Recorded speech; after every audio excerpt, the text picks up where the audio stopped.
response to look at our plans as we're gathering information from our response service providers. What are the impacts going to be on our business as we move forward? We're looking to have as much clear guidance as possible on how all these various groups are going to work together, how they're going to arrive at our location, and what we expect each of them to do. And additionally, we're going to make sure that we fit into any legislative or legal requirements that are required by the regulators. So do we need approval to carry out certain response strategies? Dispersant application is the main one that springs to mind. In situ burning is another that we tend to need additional approval for before we carry out that response. Now we're going to look at the emergency response and incident management teams. So the staffing requirements. And as it says there, we want a strong and flexible system that we need to have in place that can be exercised and can work to mitigate or respond to any of the potential oil spills scenarios that we've identified.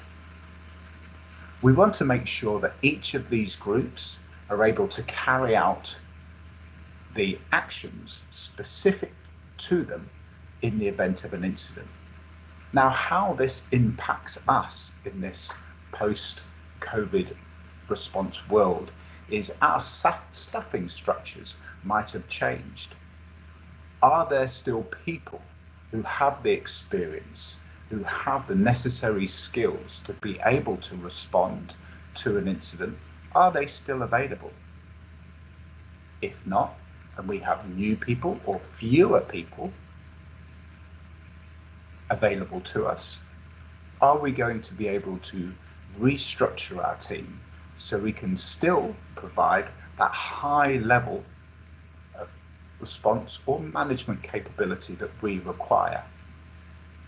And this is really where exercises, training, physically carrying out what we believe a response to our identified scenarios would look like really comes into its own. Especially for our emergency response team. Are we able to do a hazard assessment?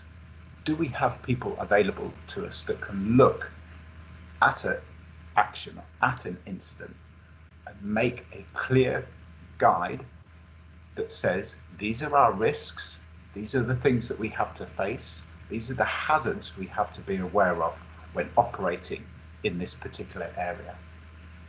Again, we want to be able to establish site control and site safety protocols to ensure that our response area, our site management, keeps everybody as safe and the response as effective as possible. And again, another very important part of the emergency response team's actions is to make sure that those initial notifications are made effectively. They have to know who they're going to notify, how they're going to notify them, and what kind of information that the person being notified will need. And lastly, what information they expect back from that person. To do that, we need to make sure that we have effective, established communications. So we need to make sure that we know how we're going to talk to the next level, our incident management team, which is why one of the priorities, as we can see there on the list for our incident management team, is to establish those good communications. Once we've got a good understanding on how the team, how the response is communicating together, we're going to then come up with our incident objectives, make sure the correct notifications have been carried out, and liaise with any partners in our response. So when I'm talking about partners, I'm not talking just about our business partners. I'm talking about our partners in response, the response organizations, the oil spill contractors, for example, that will come in and support us in the event of an incident. Again, there's other things that the incident management team will be able to do during those response phases. And this should be listed out very clearly in your oil spill capability or oil spill response plan. So we've spoken about identifying our risks. So what scenarios, what oil spills are we likely to face? We've spoken about the stuff, the planning. So having our actions, or what we believe our actions would be in the event of one of these incidents occurring, being laid out in a plan. So everybody can understand what it is that we are trying to achieve during those initial response phases. We've spoken about the different teams that are going to be involved, the personnel resources, making sure that they have a clear understanding of what it is they're expected to do and who they're going to be working alongside to deal with this incident. Now we're going to look at the response resources. With the response resources, we're going to look at identifying the resources that we need, making the correct notifications if the resources that we need are possibly coming in from an external resource, then how they're going to be activated, how they're going to be mobilized to our site, and then deployed. What we want to make sure, especially for tier 1 incidents, so these are incidents as it says there, that we can respond to using the resources that are immediately available to us on our site. We want to make sure that we have within our emergency response team enough people and enough experience using that equipment that they can mobilize it, deploy it, and use it as effectively as possible. For larger scale incidents, for larger scale responses, one of the things we're very, very aware of is the response times might increase because of travel restrictions in the post-COVID-19 response world. So what we really need to understand, if we used to expect that our local service provider, oil spill service provider, could get to us in 4 hours, 6 hours, 8 hours. Now, if that's not available to us, how are we going to close that gap? How are we going to manage the response on site for that extended period of time? Additionally, with tier 2 incidents and above, we're going to look at the incident management team. We're going to see where they're going to be located.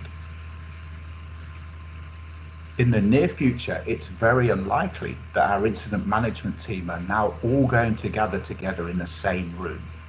It's very unlikely that they're going to identify one single location. It's more likely that they're going to have a virtual incident command room that they're all going to work in. So we need to understand, what does that look like?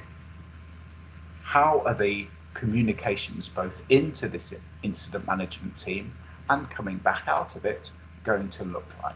Or what are they going to look like? And what impact does that have on us? Are the decisions coming out of the incident management team going to take longer? If they are, what knock-on effect does that have to our emergency response team physically carrying out the response operations on site? And nowhere is this felt more strongly than in our tier 3 response. So tier 3 is where we're using very specialized equipment, typically coming in from international resources into the country. So this is a long-term response over a number of days, weeks, potentially months. How are we going to organize these? How are we going to get people into the area, the response area that we need them in? And this all ties in to our step 2, our response planning. So really view these steps as circular. Everyone is supported and leads on from everyone else. One of the things that we do, and we've been very proactive, try to be very proactive here at All Spill Response, is let people know how the restrictions on travel because of the COVID-19 pandemic are impacting our ability to respond. And we're working with companies to update their logistics and contingency plans to reflect this new normal. If you'd like more information about this, their contact details will be covered at the end of this training session. So our final step, we're going to look at maintaining our response readiness. So we've assessed what our all spill risks are. We've looked at our planning documentation, who we need to notify, what our actions are going to be. We've looked at our people, who we have available, what we expect them to be able to do.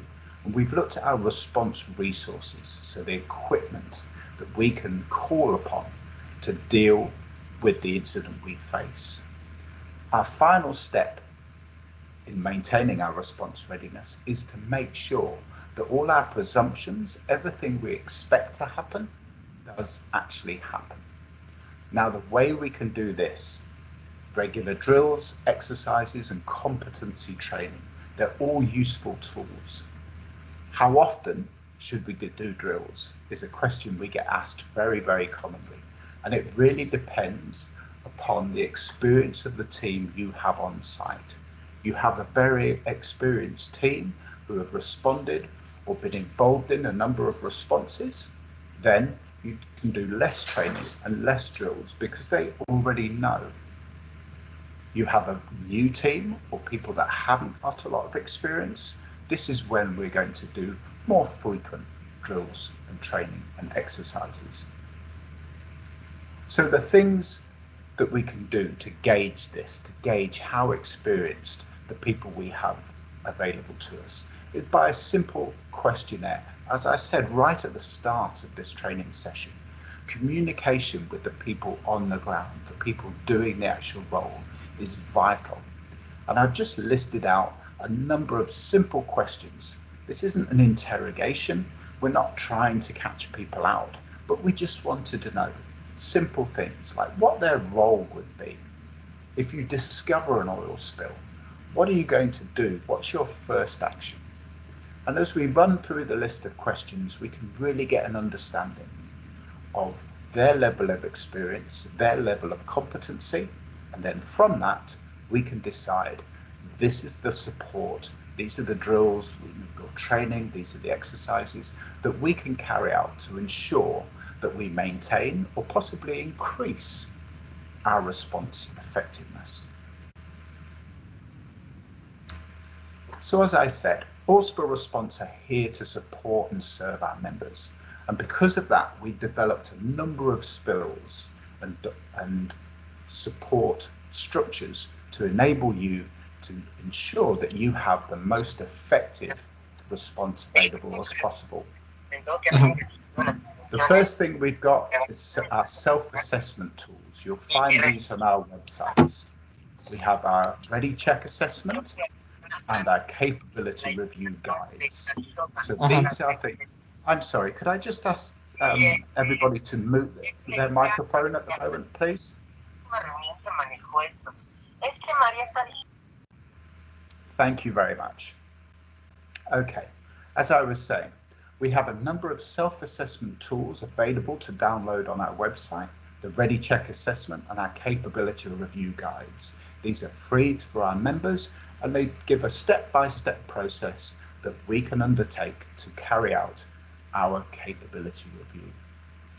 We can support you as you carry out your drills and exercises. We can work with you to come up with a scenario, to set objectives for the exercise, to see what it is we want people involved to get out of the training, of the exercise.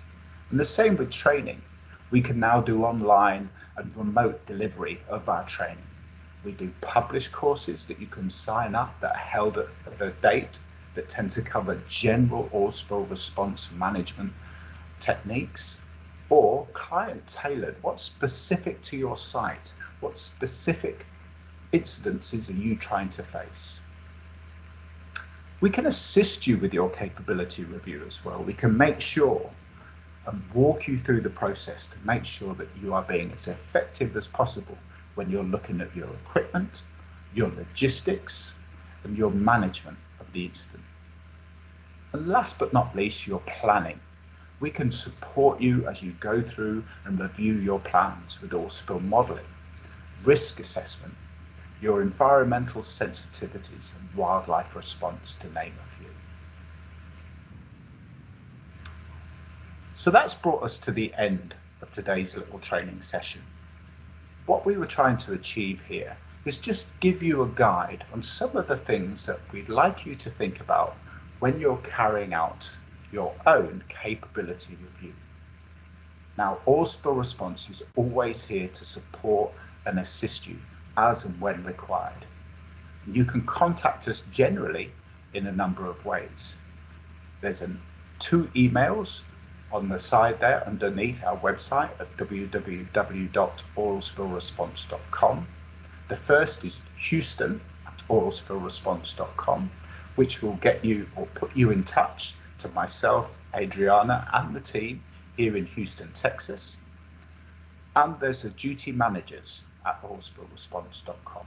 That will get you in contact with our duty managers, which are globally based at our response locations. And here in the Americas, our response location is in Fort Lauderdale in Florida. You can also find us on social media, the Facebook, LinkedIn, YouTube, or Twitter. Now, Lucia, does anybody have any questions for us? Well, I don't have any questions posted in the chat. I don't know if any of you would like to, make any questions to Tristan. I understand it was a lot of information given in a very short time, and I don't really expect anybody to have any questions. They're probably sat there like they've been in an information wind tunnel. Like I said, if you do think of any questions, if this has triggered something for you to think about and you need some more advice, please feel free to give us a call, drop us an email, and we will do our very best to support you. We have Cesar Murillo from the Panama Canal is trying to ask a question. Can you type your question, Cesar, please?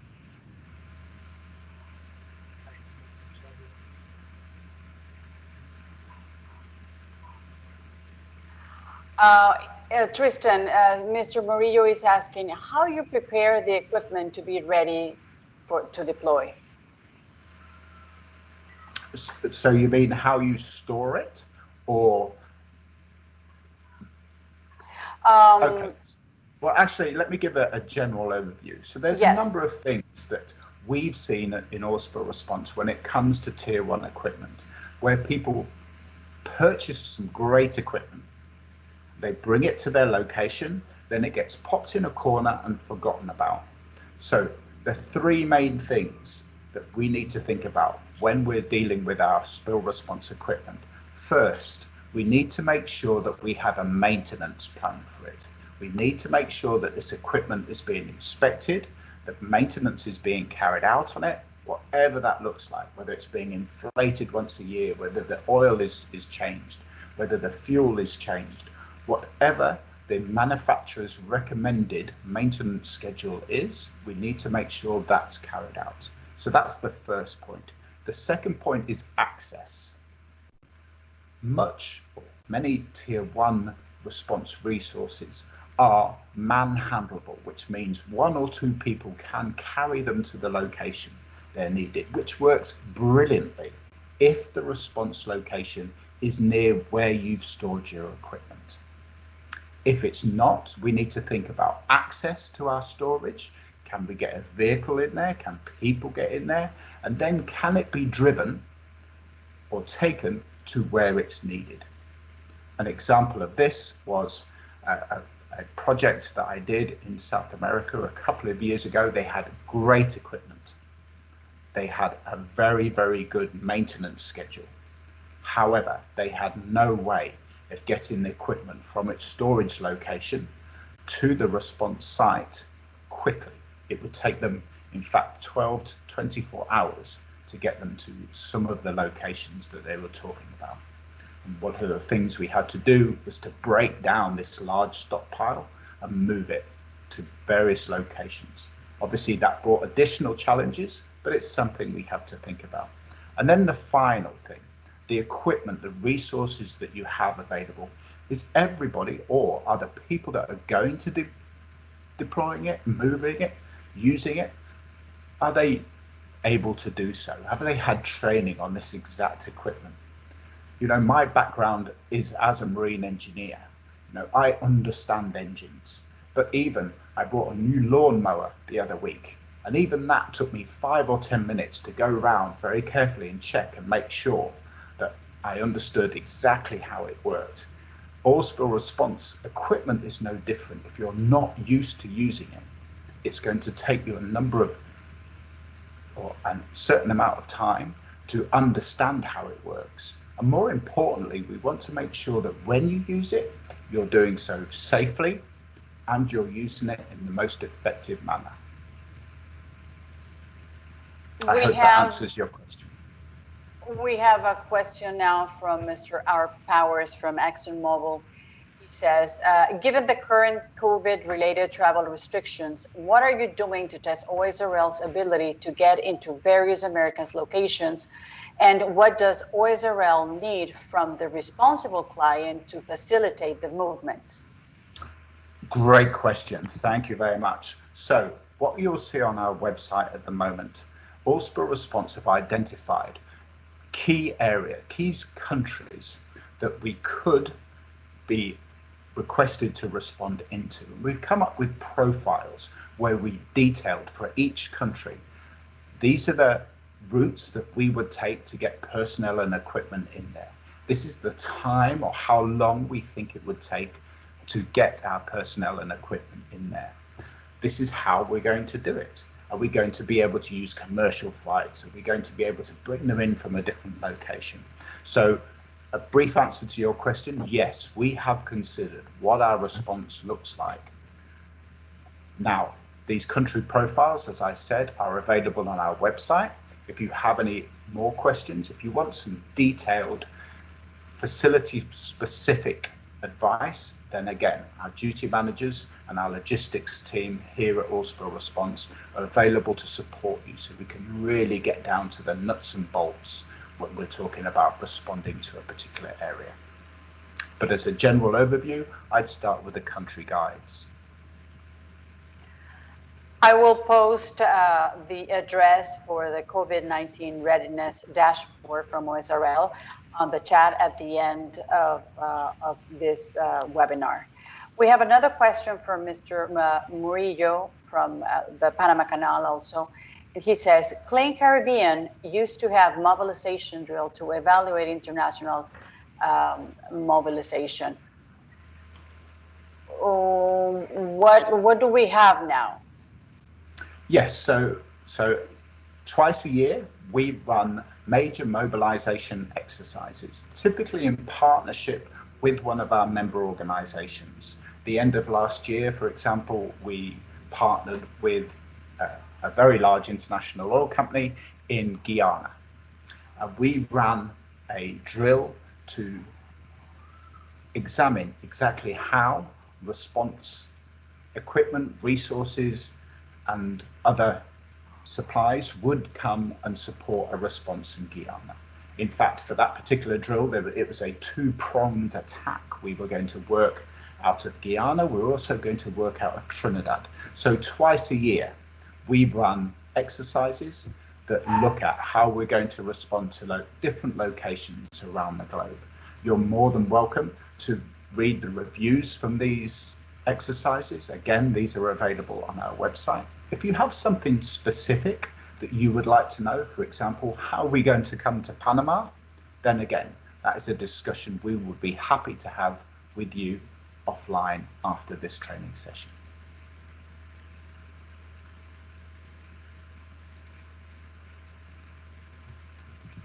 Anything else, Lucia? Okay, so I think we might have lost Lucia. but please. No, I'm here, Tristan. I'm sorry, my microphone wasn't on mute. I don't see any other questions. However, I want to remind all the people who joined us this morning that I'm posting right now the information, Tristan Barston information, in case you want to contact him directly for any other type of question, any consultation, as well as the OSRL COVID-19 Readiness Dashboard. So you guys can explore what we have. We have a lot of useful information, and I'm sure a lot of your questions maybe find a good answer there. And if not, we are open to help you out and to provide any assistance we may give you. There is the information. Tristan, if you have anything else? No, thank you very much. I appreciate everybody's time, and I wish everybody a safe and productive day and rest of the week. Thank you. Well, thank you very much to everybody for participating in this webinar. We're going to have the same webinar in Spanish starting at 11 o'clock in the morning, Central Standard Time. In case you have any coworkers, any colleagues that you think maybe may benefit from this presentation in Spanish. It's 11 o'clock Central Standard Time, 12 Eastern Standard Time. Thank you very much. Thank you for your participation.